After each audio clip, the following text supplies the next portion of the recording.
Late night. Late night down here in Dave's Cave, 11:22 Pacific Time, Wednesday, April 14th. If you are still filing your taxes, I wish you Godspeed. Late night, I'm all alone. I actually recorded this episode yesterday, but it just didn't sit right with me. Didn't feel true, didn't feel honest. That's the last thing I want to be. The last thing I want to be is untrue. The last thing we need brought into this world is more dishonesty. I would rather be quiet. Silence is golden, but I got something to say. I don't always know exactly what it is, but I know there's something to say. I know the cards help me to tell a story. The cards themselves, how they make me feel, the stories of the cards, the stories of me as I relate to the cards, the story of the cards as we relate to each other.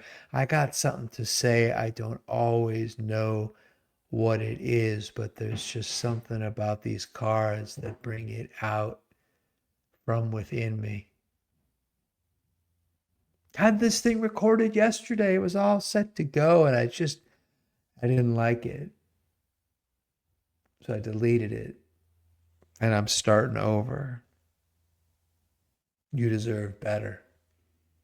Welcome to the Rated Rabbi Sports Card Podcast, Cards Against Time. Today's episode, the P word. The P word, I'm not talking about 1991. Tretch, naughty by nature. You down with OPP? Well, actually, I'm not, Maybe when I was a younger man, but now, no. First of all, I respect myself way too much. And I respect another couple. I'm not down with somebody else's P. I'm not down with OPP. It's just not cool. And I'm not actually talking about that P anyway. I'm not talking about OPP. Yeah, you know me. I'm talking about the P word, potential. Potential. 1124. I'm forgetting how to spell Potential.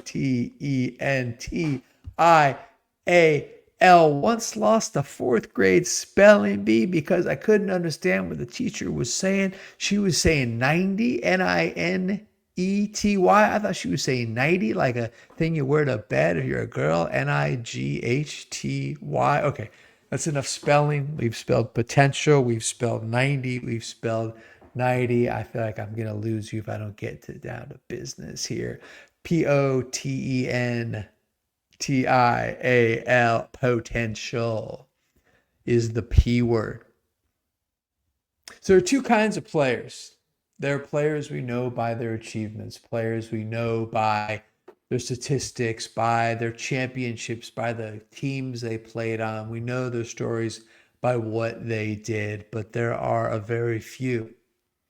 There are very few we remember for what could have been, for their potential unrealized, the P word. Think about Lenny Bias. Could you imagine Bias joining the Bird, and McHale, and Parrish, and Dennis Johnson? That was you. They had Billy Walton, too.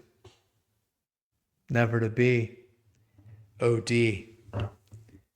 Drazen Petrovic. Boy, that guy could shoot. Pat Tillman moving over to football. From the U, we've got Sean Taylor, Redskins defensive back. In baseball, of course, Thurman Munson. I was also always partial to Jose Fernandez, right-handed fireballer, Florida Marlins. There are two kinds of players, guys who remember for what they did, and guys we remember for what we think they would have done. In the early 60s, the Chicago Cubs had a second baseman named Ken Hubbs, Hubbs. I'm into spelling tonight. Ken Hubbs was that second kind of player, full of potential, full of unrealized potential. I'll be honest with you, a year ago, I didn't even know who Ken Hubbs was.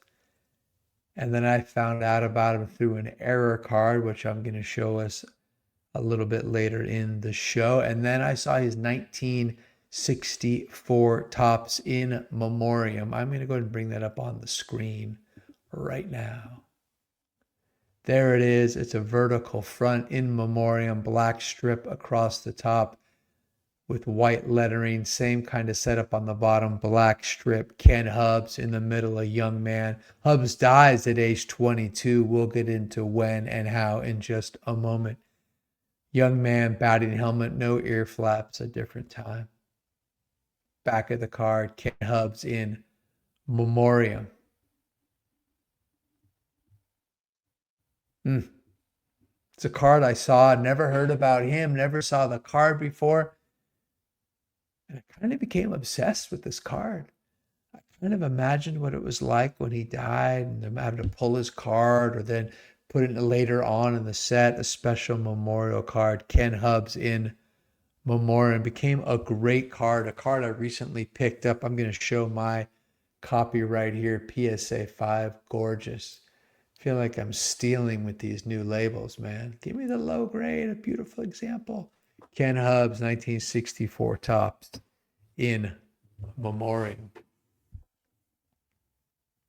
So my question for you, and we're talking about the P word, potential. Why is unrealized potential so seductive? Why do we fall with such passion for what could have been over what actually was? Why do we go for the ideal over the real? Kenny Hubbs was literally the golden boy right down to his blonde hair. He was a little league hero, brought his team from Colton, California, about an hour east of Los Angeles, brought his Colton, California Little League team all the way to Williamsport, Pennsylvania, Little League World Series, made it all the way to the finals before falling. At Colton High, he was just that guy. He was the star quarterback, was actually recruited to go play at Notre Dame among a long list of top tier colleges. Notre Dame wanted him as their quarterback. John Wooden at UCLA wanted him for basketball. He was a center, probably would have had to move. He was only 6'2", plenty tall for high school, not enough for the college game. But Notre Dame wanted him for football. UCLA wanted him for basketball, but baseball was his first love. He was a shortstop. He was a pitcher. Sounds like he was a mensch too, man. Devout Mormon. He was class president. He was clean cut, disciplined, and driven. Baseball was his first love. Graduates high school, and not long after, the Cubs signed him $50,000. Remember, this is before the Major League Amateur Draft. He ends up playing the minors and kind of shoots through the Cubby system. 59, 60. You're coming up then and you're in the Cubs system and you are a shortstop. What choice do you have other than to learn a new position? Cubs had a guy named Ernie Banks, so Hubbs did as he needed to do. He slid over, learned second base. Actually makes it up for a cup of coffee in the end of 61 in September. He's a call-up. 1962, the second base job is wide open. Starter and former all-star second baseman Don Zimmer, the gerbil, is left exposed. The Mets, the expansion Mets, pick up Zimmer, and the job is wide open, competing with three other players in spring training. Hubbs wins the job. As a senior, Hubbs is asked what he wants to do with his life, and he said, I want to be in the major leagues within 3 years. And what happens? 3 years later, the guy is a starting second baseman for the Chicago Cubs. He's like 20 years old, man. Amazing. 1962 is his rookie season. Hits 260. Sets an errorless streak, a consecutive chances streak. Makes 418 consecutive plays without an error, 78-game streak. Ken Hubbs, 1962, wins the Rookie of the Year award, wins a Gold Glove. Man, full of the P word, Ken Hubbs, top of the world. Man, check out this card again. In Memoriam, Ken Hubs. For me, it's like one of those cards you've never heard of. And then you hear about it and you can't forget about it. Just one of those cards that flies under the radar. I'm going to put the dual image up again so you can see the back. I want to read the back.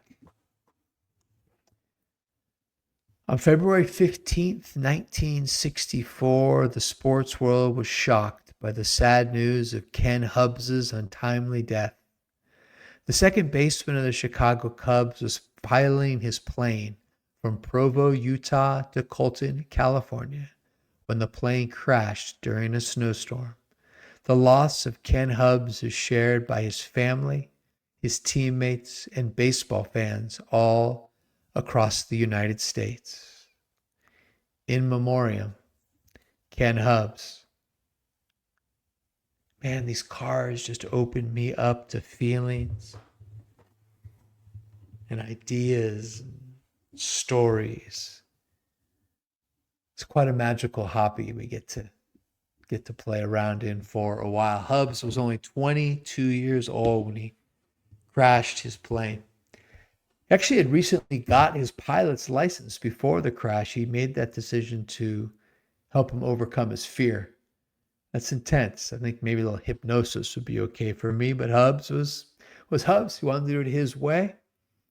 Got a pilot's license, took off, sunny day from Provo, Utah, flew up into the mountains. Unfortunately, he had his radio set to the wrong frequency. He had no idea he was flying into the teeth of a snowstorm. He tried to turn around. He hit turbulence. He crashed his plane, killing himself and his best friend, who was a passenger on the plane. Over 2,000 people went to Hubbs' funeral. It was held in the gym at Colton High School. All his teammates from the Cubs went. 6 of his teammates were pallbearers, including Billy Williams and Ron Santo and Dick Ellsworth. Ellsworth pitched 13 years in the major leagues, left-hander, mostly with the Cubs. The card I mentioned the first time I was ever really introduced to Ken Hubbs is actually Dick Ellsworth's 1966 Topps card. I've got it up here on the screen for those of you watching the YouTube. It's an uncorrected error. 1966 Topps Dick Ellsworth is actually a picture of Ken Hubbs. And if that picture looks familiar, it's the inset, the little picture in a circle in 1963 Topps of Ken Hubbs. The bigger picture made it in this uncorrected error, 1966 Topps Dick Ellsworth featuring the late Ken Hubbs. Kind of spooky. And not a great job at quality control, Topps. In Memoriam, Ken Hubbs. You know, with death, something else began for Hubbs. And my question for you is what changes when an athlete dies with their potential still left within them? Forever young. Alphaville, not Rod Stewart, forever young. When they die, their stats are frozen. Their flaws disappear. Any questions are left unanswered. And the language about these players, it shifts. It shifts from possibility to destiny. When you read the quotes from Hubbs' teammates, they say he would have been a Hall of Famer. Ron Santo said he would have been one of the best ever. Would he? No disrespect to the dead, but would he? Does anybody actually really know? You know, when life ends early, potential becomes perfect. Ken Hubbs never really struggled. He never failed publicly. He never aged. He never became ordinary. He was never released. He never caught on in Japan with the Yakult Swallows or the Nippon Ham Fighters. But truth doesn't matter. But here is the truth. Hubs had a solid rookie year, but he wasn't dominant. In fact, his WAR, his wins above replacement, with 0.0 being the average player, what was Hubs's WAR in his rookie season for which he won the Rookie of the Year? It was actually 0.0. According to that metric, he was average. His OPS plus, his on base plus slugging plus, a 100 being the average, was 71, 29% worse than average.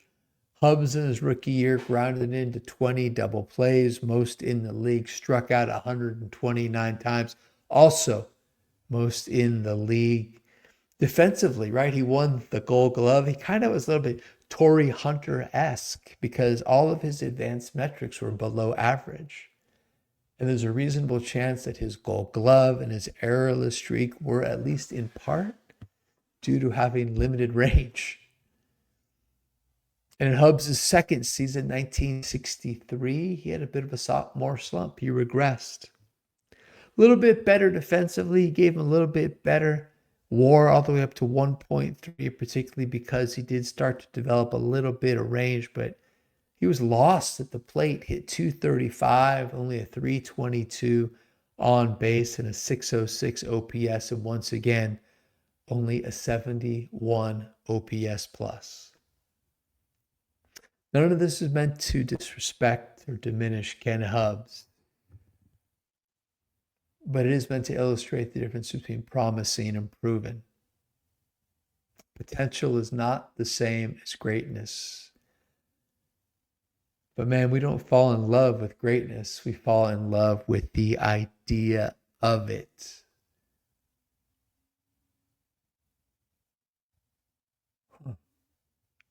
Potential isn't just about Hubs. It's kind of about all things. It's definitely a part of the hobby, right? In collecting. Proven players? It's all about the prospects. Upside is what sells. If you're selling the unwritten story. If you're buying, that is what you are trying to get a piece of. We attach to what hasn't happened yet, what hasn't yet had the chance to disappoint us, because potential makes no demands. Reality? Oh yeah, reality always does. So then there's another kind of life entirely. Whatever the opposite of potential is, I was graveside for it yesterday. The funeral of an elder of our congregation died at 87. He was gathered unto his people, surrounded until the very end by the people he loved and the people who loved him. His life was not about hype. There was nothing about his life that mentioned rejection.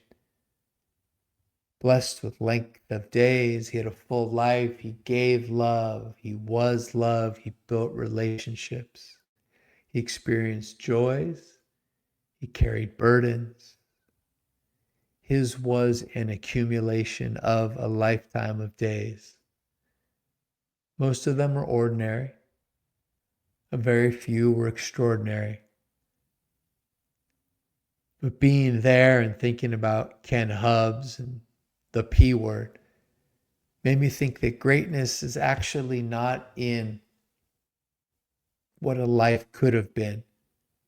It's in what a life actually was, no matter how great or ordinary it actually turned out to be.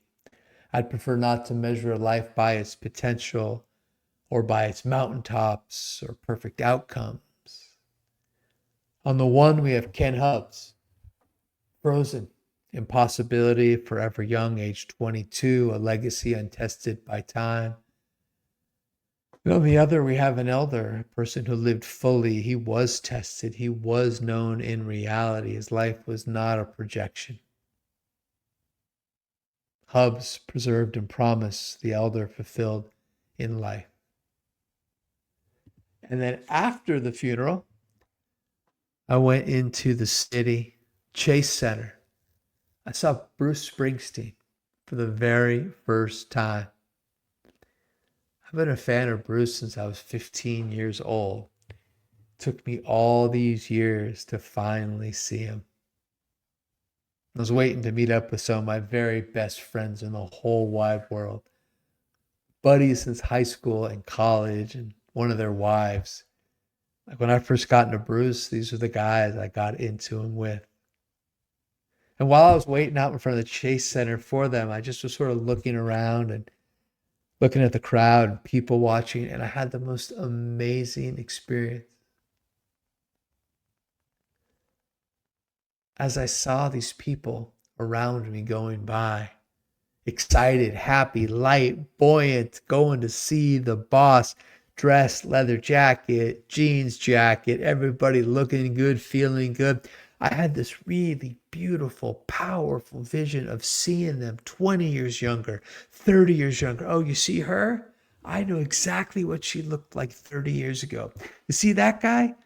25 years. I know exactly who and what you were doing. It's the most amazing thing in the world. I never had that experience in all my life. For one night, we were all a half a life or more younger.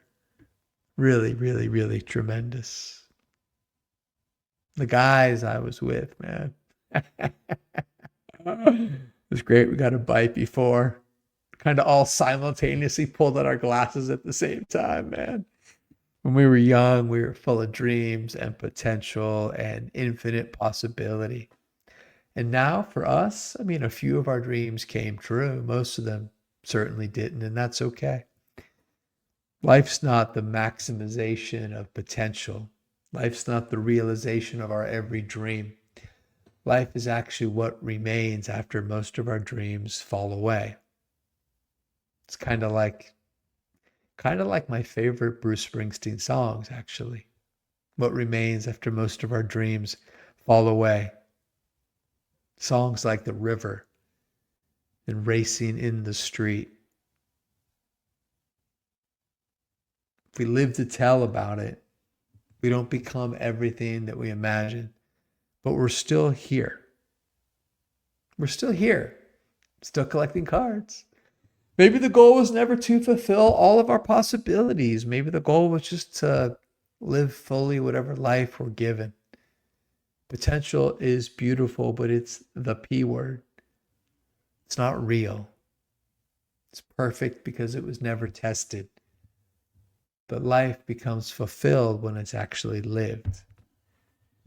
Let's look at a few cards. Actually, first one is a sticker holding this up on the screen. It is a Prism Jewel. You know those really, really expensive Jordan stickers from like 1985? There's a small NBA set. I used to see them at Kmart. My mom would never hook me up, man. You know why? They were 50 cents. She gave me a quarter. I could get like a Super Bowl. That was cool. I never got those Prism Jewel stickers. I was at the National in 2024, the one that was in Cleveland, I think. Whatever one it was, maybe it was Chicago the year before. Yeah, Chicago, the 2023 one. And I got this. This is a Prism Jewel sticker, 1985, Bruce Springsteen, great Born in the USA look. Got the flag behind him, the headband. Amazing Prism Jewel sticker of the boss. One of my favorite PC items. I love that thing. Let's take a look at a card that I did not buy this week. It's time for the did not buy card of the week. Let's get Kenny Hubbs off. Let's get this 1934 Gaudy Lefty Grove in a PSA 1 up on the screen. God, I don't know how this card came back a 1. It is gorgeous, perfectly centered. I mean, 50-50 left to right, 55-45 top to bottom.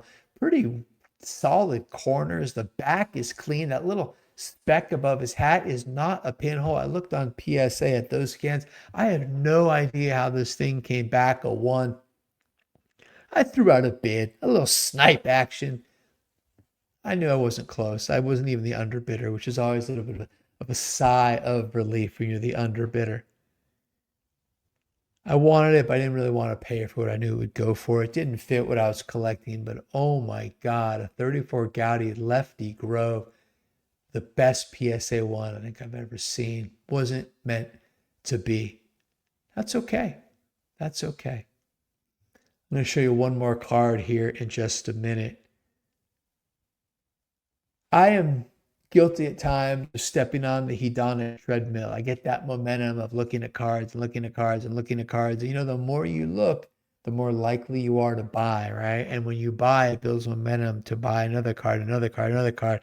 The best thing I could probably do is just take eBay off of my phone, but I would have a void in my heart if I did that. So it's not really in the plans. So I love Topps Heritage. I love Topps Heritage black refractors. I'm building the team set for the Giants in the World Series years of 2010 to 2015. I'm getting there. They've jumped up in price with this new wave of people entering the hobby. More and more people going after some things that I kind of thought they were mine for the picking. Now I can't find them. That's okay. I love even more the gold refractors before Topps screwed it up last year by moving the out of 5 up to out of 50. Oh, terrible. But the Topps Heritage gold refractors, they started first in 2013. Heritage itself was run since 2001. The gold started in 2013 out of 5. Gorgeous run. There was a card. I still have a few. I should stop collecting them. In fact, I should aggressively not collect the gold refractors Heritage out of 5. But they're so beautiful. And a 1 came up on eBay, and I've been watching it. So a moment ago, we had the do not buy card of the week. I'm about to show you the save me from myself card of the week. It's a 2014 Heritage Gold Refractor Yasiel Puig. 2014 is the 1965 design. It's such a great card. Oh, up for auction right now. And the thing is, it's Yasiel Puig of the Dodgers. So I messaged my buddy Iowa Dave, and I literally said, dude, you got to save me from myself. And he wrote me back like, what a bud. He's like, okay, man, it's a Dodger. Yasiel Puig's a Dodger. And he's like, and besides, he totally underachieved all that talent. And you know what? It was just a cry for help. And I answered the call, and I listened to him, and I deleted the search. There it is up on the screen. God, it's so gorgeous. Doesn't matter. Doesn't even matter. He's a Dodger. These don't come up. People know how beautiful these 1965 design 2014 Topps Heritage Gold Refractors are. They are so sexy. Thank you, Iowa Dave. You saved me from myself. We have one card I did not buy this week, and once I was saved from myself. I do have a couple cards on the way. Looking forward to sharing them with you. I have a card list of 20 cards in 2026. And the past week, I was able to pick up 2 of them, one on eBay and one in an auction. I also picked up a 3rd card in that same auction. Love of the Game auction that ended last Saturday night. This card did not make the top 20. This card was a significant investment. This card is going to force me to make some difficult choices about what I need to remove from my list of 20 and push it back to 2027. But we'll get into that in a future episode. I think this is a good time to wrap it up. That's all from me. So I invite you to choose kindness over being right. And remember, this whole thing, it's all just a ride. So long for now.